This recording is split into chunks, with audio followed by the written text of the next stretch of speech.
আজকে দশম শ্রেণী বাংলা বাংলা ভাষায় বিজ্ঞান প্রবন্ধটা আলোচনা করা হবে। দেখো, এই বাংলা ভাষায় বিজ্ঞান প্রবন্ধের লেখক রাজশেখর বসু। রাজশেখর বসু বিভিন্ন বিষয়ে অগাধ পাণ্ডিত্য নিয়ে জন্মগ্রহণ করেছেন। তিনি যেমন প্রাবন্ধিক, তেমনি আবার অভিধান প্রণেতা, আবার তিনি একজন রসায়নবিদ, আবার অনুবাদ গ্রন্থ রচনা করেছেন, আবার রম্য রচনাও করেছেন, হাস্যরসযুক্ত গ্রন্থ। আজকে আমাদের ভারতবর্ষে যে নদিয়া জেলা, এই নদিয়া জেলার যে বীরনগর বলে যে জায়গাটা রয়েছে, সেখানে উলা গ্রামে 1880 খ্রিস্টাব্দে 16 মার্চ জন্মগ্রহণ করেছিলেন। তার পিতা ছিলেন একজন দার্শনিক পণ্ডিত, নাম চন্দ্রশেখর বসু, এবং মাতার নাম ছিল লক্ষ্মীমণি দেবী। তার পিতা দ্বারভাঙা রাজ স্টেটের ম্যানেজার ছিলেন, আর এই চন্দ্রশেখর বসুর 6 সন্তানের মধ্যে দ্বিতীয় সন্তান ছিলেন রাজশেখর বসু। তিনি দ্বারভাঙাতেই শৈশবকাল অতিবাহিত করেছেন আর কি। এই মোটামুটি তার সংক্ষিপ্ত যে পরিচয়, তোমরা আরও বিস্তৃতভাবে সেগুলো জানবে তার জীবনী গ্রন্থ থেকে। এই বিজ্ঞান বিষয়ক যে প্রবন্ধ, এটি নেওয়া হয়েছে তার বিচিন্তা গ্রন্থ থেকে। এখন কি বিষয়ে তিনি লিখছেন? বিষয়টি হলো বাংলা ভাষায় বিজ্ঞান। ব্যাপারটা কি? বিষয়টা হলো এই যে বিজ্ঞান রচনার আমাদের ভারতবর্ষে তখন কেবল বিজ্ঞান, বাংলার বিজ্ঞান চলছে, জ্ঞান বিজ্ঞান চলছে, আলোচনা চলছে, লেখালেখি চলছে। তো সেগুলো তো সবই ইংরেজি বই। তো সেসব ইংরেজি বই থেকে যারা অনুবাদ করছেন বা সেখান থেকে যারা লিখছেন, তো সেই বিষয়ে নিয়ে তিনি শুরু করেছেন। তিনি বলতে চাইছেন যে বিজ্ঞান বিষয়ক যে প্রবন্ধ, তা পাঠকদের কথা ভেবে লেখা উচিত। তিনি পাঠকদের দুটো শ্রেণীতে ভাগ করছেন। প্রথম শ্রেণী যারা পাঠক, যারা ইংরেজি জানে না বা খুব অল্প জানে, তারা হচ্ছে ধরো অল্প বয়সের ছেলে মেয়ে বা অল্প শিক্ষিত বয়স্ক মানুষ। এরা হলো প্রথম শ্রেণীর পাঠক। আর দ্বিতীয় শ্রেণীর যারা পাঠক, তাদের ব্যাপারটা একটু ভিন্ন। তারা ইংরেজি জানে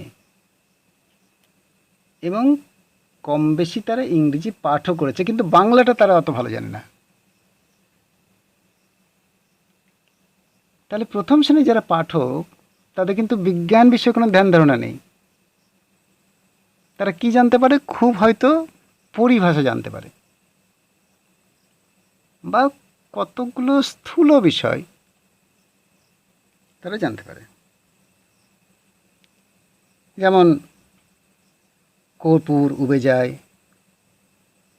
পিতলের চাইতে অ্যালুমিনিয়াম হালকা, কিছু তথ্য জানতে পারে। আবার কিছু পরিভাষা, যেমন typhoid, iodine, motor, croton, zebra, এসব তারা জানে। এখানেই তারা সীমাবদ্ধ হয়ে যায়।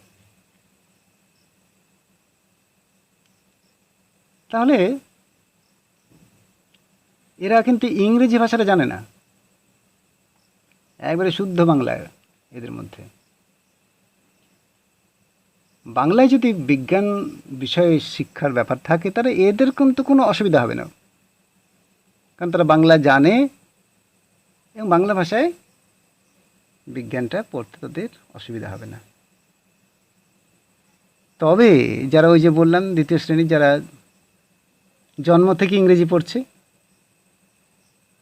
তাদের দেশি পরিভাষা অর্থাৎ এই বাংলা শব্দের মানে এরা জানতেই পারে না।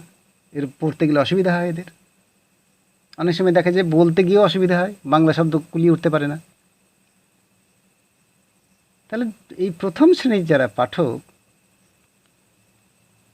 তাহলে বাংলা ভাষায় বিজ্ঞান শিখতে যদি যায় তাহলে বিজ্ঞানের যেহেতু তারা বিষয়টা ভালো করে জানে না, তার জন্য তাহলে বিজ্ঞানটার বিষয়টাকে তাদের ভালো করে জানতে বুঝতে হবে। আর দ্বিতীয় শ্রেণীর পাঠক যারা, তাদের ব্যাপারটা হচ্ছে তারা বিজ্ঞান বিষয়টা জানে কিন্তু ভাষাটা জানে না, তাহলে তার ভাষাটাকে আবার ভালো করে জানতে হবে। সমস্যা এদেরও। তাহলে এই দুই শ্রেণীর পাঠকের সমস্যা যদি মেটানো যায় ঠিকভাবে, তবেই সেই প্রবন্ধ সার্থক হবে। আরও তিনি কতগুলো বিষয় বলেছেন, সেগুলো আলোচনা আমি আসছি। তো তিনি এই বিজ্ঞান চর্চার ক্ষেত্রে, বাংলা ভাষায় চর্চার ক্ষেত্রে কিছু বাধা অনুভব করেছেন। কি দেখছেন তিনি? যে যখন একটা ইংরেজি থেকে বাংলা প্রবন্ধ লেখা হবে বিজ্ঞান বিষয়ে, তখন দেখা যাবে যে অনেক শব্দই নেই বাংলায়, তাহলে পরিভাষা নেই। তাহলে প্রথম অভাব হচ্ছে পারিভাষিক শব্দের অপ্রতুলতা, অভাব। এবং এই অভাব পূরণ করার জন্য চেষ্টাও হয়েছে। তিনি বলছেন যে অনেক বছর আগে বঙ্গীয় সাহিত্য পরিষদ থেকে চেষ্টা হয়েছে, তবে সে কতটুকুই বা, অল্প স্বল্প।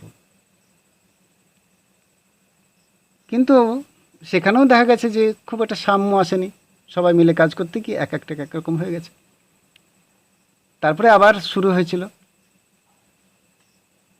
যে একটা সমিতি তৈরি করে 1936 সালে নানান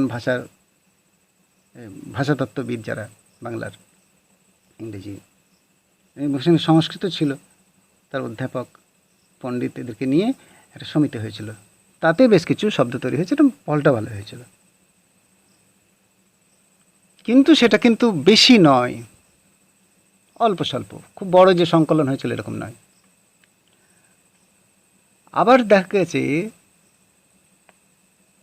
যে তারা যখন যেগুলো আনা সম্ভব হয়নি, তখন তারা ইংরেজি শব্দ বজায় রেখেছেন এবং তারা বলেওছেন যে নবাগত যে রাসায়নিক বস্তুর ইংরেজি নাম বাংলা বানানে প্রতিবর্ণীকরণ করে চলবে। উদ্ভিদ বা প্রাণীর নাম জাতিবাচক বা পরিচয়বাচক ইংরেজি নামও বাংলায় চালানো যেতে পারে, তার নিদানও তারা দিয়েছিলেন। তাহলে কিছু পরিভাষা তৈরি করেছিলেন আর নিদান দিয়েছিলেন এটা যে রাসায়নিক বস্তুর ইংরেজি নাম এটা চলবে, নবাগত যেটা নতুন নতুন আসছে এগুলি চলবে, ব্যবহার করা যেতে পারে। উদ্ভিদ প্রাণীর জাতিবাচক বা পরিচয়বাচক ইংরেজি নামও চলবে। আবার তিনি এই প্রবন্ধের মধ্যে আরেকটা জিনিস তুলে ধরেছেন, যে অবস্থাটাও দেখতে হবে, যে পাশ্চাত্য দেশের অবস্থা আর এই প্রাচ্যের, এই ভারতের অবস্থা, এই বাংলা ভূমির অবস্থা কিন্তু এক নয়। পাশ্চাত্য দেশের তুলনায় আমাদের দেশের জনসাধারণ বৈজ্ঞানিক ধ্যান ধারণা থেকে অনেক পিছিয়ে। আজকের দিনেও তোমরা দেখছো অনেকখানি পিছিয়ে, তখনকার দিনের কথা ভাবো, সে তো আরও অনেক পিছিয়ে, তখন তো নতুন নতুন আসছে, সেদিকে খেয়াল রাখা দরকার প্রাবন্ধিকের। তাই তিনি বলতে চাইছেন, তাহলে যখন একটা বিজ্ঞান সম্পর্কে ধারণাই যদি তার না থাকে, তাহলে সে সন্দর্ভটা বুঝবে কী করে, মানে প্রবন্ধটা সে বুঝবে কেমন করে? বিষয়টা তো বুঝতে পারবে না। বৈজ্ঞানিক সন্দর্ভ তার পক্ষে বোঝা কঠিন, বৈজ্ঞানিক প্রবন্ধ তার পক্ষে বোঝা কঠিন। আর বিদেশে কি পাশ্চাত্য দেশে তাদের ধ্যান ধারণা ভালো, তারা অনেক এগিয়ে রয়েছে, আমরা অনেক পিছিয়ে রয়েছি। তার মানে সেখানে বড়দের জন্য যেটা লেখা হচ্ছে সেটা কিন্তু আমাদের এখানে বড়দের জন্য লেখা যাবে না। আমাদের এখানে বড়দের জন্য লিখতে হবে সেগুলো যেগুলো ওখানে ছোটদের জন্য লেখা হয়। ব্যাপারটা বোঝো? সেখানে বড়দের জন্য যা লেখা হয় তা প্রাথমিক বিজ্ঞানের মতো না হলে তারা বুঝতেই পারে না। আমাদের দেশেরই অবস্থা। তাহলে ওখানে যেটা বড়দের জন্য লেখা হচ্ছে এখানেও যদি প্রাবন্ধিক মনে করে আমি ওটা বড়দের জন্য লিখবো, তাও কিন্তু সম্ভব নয়। তার কারণ তাদের প্রাথমিক ধ্যান ধারণাটা, আমাদের বাংলার মানুষের প্রাথমিক ধ্যান ধারণাটাই তো গড়ে ওঠেনি। তো প্রাথমিক ওখানে যেটা প্রাথমিক স্তরে পড়ানো হচ্ছে সেটা আমাদের এখানে প্রাথমিক স্তরে বড়দের জন্য পড়ানো দরকার। সেই প্রবন্ধটা বড়দের জন্যই হওয়া দরকার, তাহলে ঠিক হবে। আবার দেখো তিনি বলছেন যে এই বিজ্ঞান আলোচনার যে পদ্ধতি সেটাও অনেকে আয়ত্ত করতে পারেনি। তার কারণ তার কাছে বিষয়ের ভাবটাই পরিষ্কার নয়। সে কি বলতে চাইছে সেটাই তার কাছে পরিষ্কার নয়। বিজ্ঞানটা সে কি বুঝলো সেটাই তার কাছে পরিষ্কার নয়। তো সে যা নিজেই বুঝেনি সে কি বুঝাবে? ফলে হয় কি, তার ভাবটা আড়ষ্ট হয়ে যায়। যেন ঠিক ইংরেজির আক্ষরিক অনুবাদের মতো। ইংরেজির আক্ষরিক অনুবাদের বই পড়ার মতো বিরক্তিকর কিছু নেই। তিনি বলছেন সেটা যেন না হয়, আক্ষরিক অনুবাদ না হয়। তোমরা দশম শ্রেণী যখন অনুবাদ করো তখন এই কথাগুলোই বলা হয়, সেটা যেন আক্ষরিক অনুবাদ না হয়। আক্ষরিক অনুবাদ হয়ে গেলে সেটা একদম বোঝা হয়ে যাবে, মানে বার্ডেন হয়ে যাবে, এবং তাতে কোনো আনন্দ থাকবে না। আরেকটা কথা তিনি বলছেন যে অনেকের মত দিয়ে তিনি বলছেন যে ইংরেজি শব্দের অর্থব্যাপ্তি বাংলা প্রতিশব্দের মধ্যে তেমনটা প্রয়োজন। তাই তারা কি করে, মানে যারা এই প্রাবন্ধিক বাংলার মধ্যেই যে ইংরেজি শব্দের যে অর্থব্যাপ্তি সেটাকে আনতে গিয়ে একটা মজার ব্যাপার ঘটিয়ে দেয়। একটা অদ্ভুত শব্দ প্রয়োগ করে বসে। আবার অনুবাদ করতে গিয়ে তিনি ভাবছেন ইংরেজিতে ভাবছেন আর বাংলায় অনুবাদ করছেন, কেমন মজা হবে বা কচ্ছপ টাইপের হবে। তাই ভাবছেন তার বক্তব্য ইংরেজিতে ভেবে বাংলায় অনুবাদ করছেন, কিন্তু তাতে কি হচ্ছে, রচনা একবারে উৎকট হয়ে যাচ্ছে, কোথায় যেন খেই হারিয়ে যাচ্ছে। তো অনেকে মনে করছেন যে এই পারিভাষিক যে শব্দ এগুলোকে বাদ দিয়ে বক্তব্য প্রকাশ যদি করা যায় তাহলে কিন্তু রচনা সহজ হয়, কিন্তু তা নয়। লেখক বলছেন যে পারিভাষিক শব্দ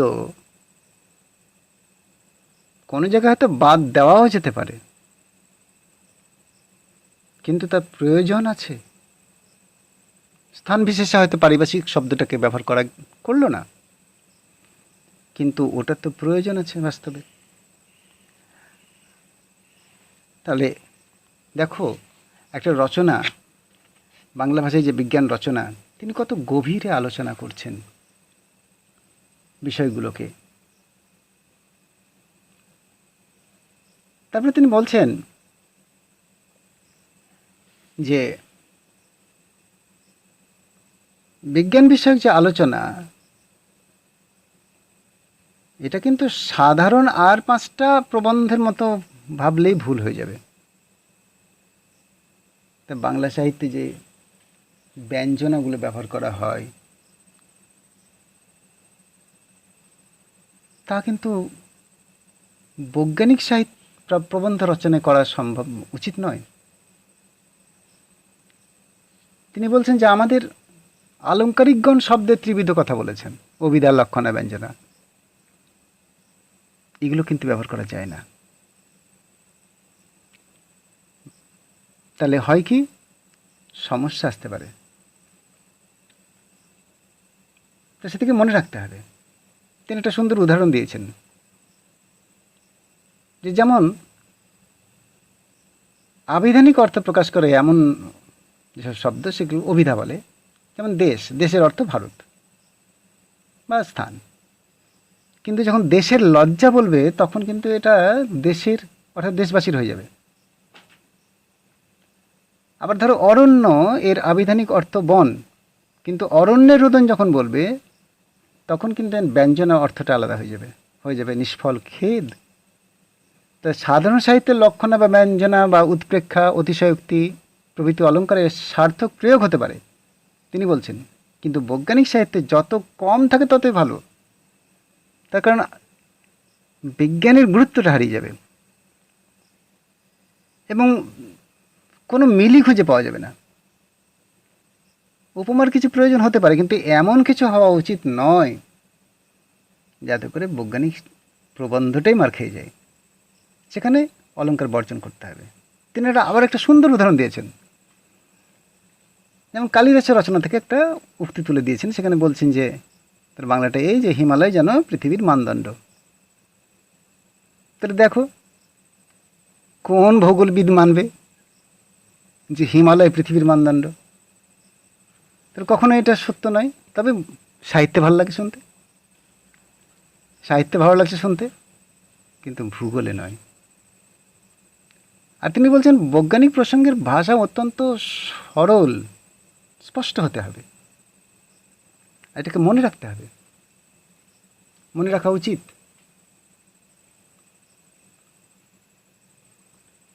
তিনি তার প্রবন্ধে সুন্দরভাবে এই দিকগুলোকে তুলে ধরেছেন। তিনি যেমন অনুবাদের ক্ষেত্রে বলেছেন যে রচনা উৎকট হয়ে যায় এমনটা যেন না হয়। তিনি সেখানে একটা সুন্দর উদাহরণ তুলে ধরেছেন,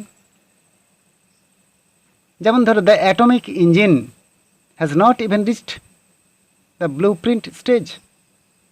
এবার এটাকে যদি কেউ অনুবাদ করতে গিয়ে এমন করে লিখে দেয় আক্ষরিক অর্থে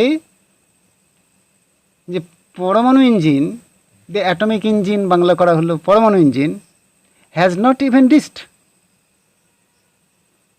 পৌঁছায়নি দ্য ব্লু প্রিন্ট স্টেজ, নীল চিত্র অবস্থাতেও। তাহলে কীরকম দাঁড়ালো? পরমাণু ইঞ্জিন নীল চিত্র অবস্থাতে পৌঁছায়নি। এরকম যদি একটা বাংলা হয় তাহলে উৎকট ছাড়া কি আর বলা যেতে পারে? আর বাংলা ভাষারও প্রকৃতি বিরুদ্ধ হয় না। তার কারণ বাংলা বাক্যের যে বিষয়গুলো রয়েছে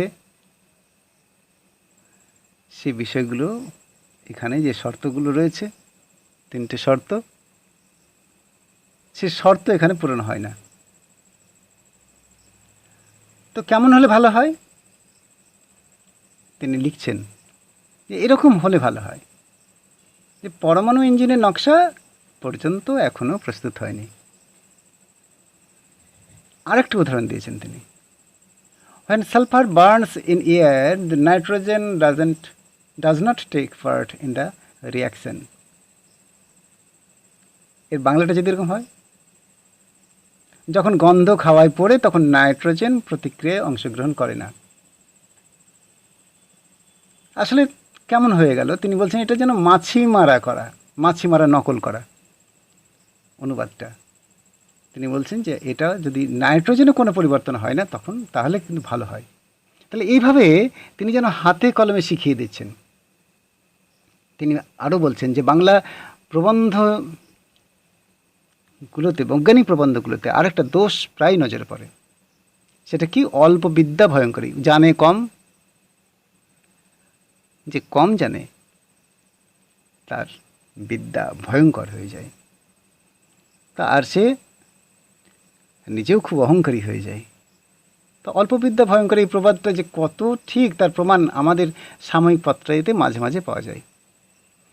তিনি একটা উদাহরণ দিয়ে বলছেন, কিছুদিন আগে একটি পত্রিকা দেখেছি, অক্সিজেন বা হাইড্রোজেন স্বাস্থ্যকর বলে বৈজ্ঞানিক যুক্তি নেই।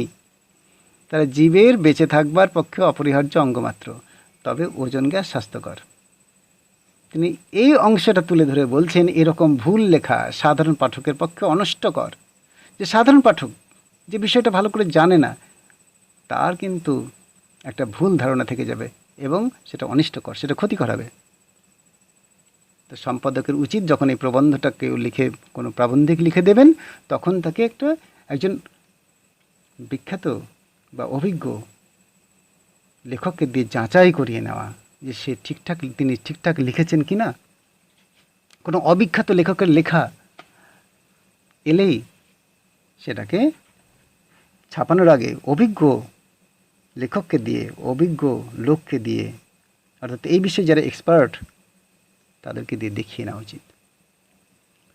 তাহলে এই হলো বাংলা ভাষায় বিজ্ঞান প্রবন্ধ। আজ এই পর্যন্ত। ভালো থেকো।